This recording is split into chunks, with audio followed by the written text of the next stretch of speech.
Hello, I'm John Grant. The work that you see behind me is from a series that I recently completed called Fairy Tales and Reveries. It's for a show at 2nd Street Gallery that opens October the 2nd. I hope you can be there.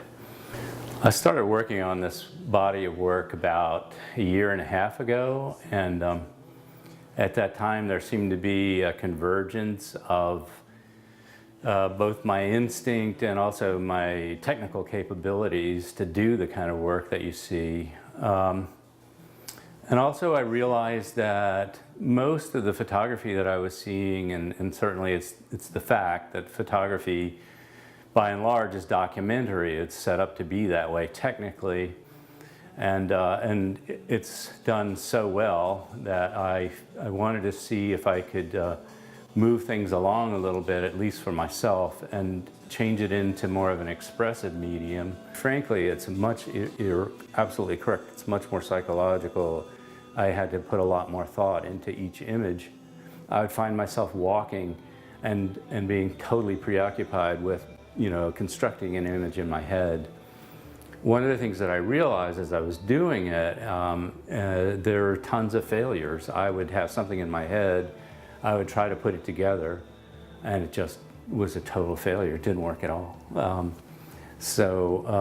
What you see here, I'd say there's probably somewhere in the neighborhood of a 10-to-1 ratio, if not more, of things that didn't work to things that actually I felt I'm willing to show. One of the most interesting parts of the process is that there's a chemical reaction that happens and causes that causes bubbles. They're essentially some sort of air bubbles or perhaps CO2 bubbles.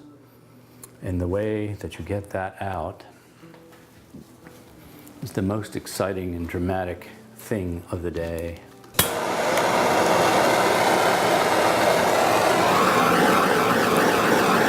And if you can see, as I do this, the bubbles come out.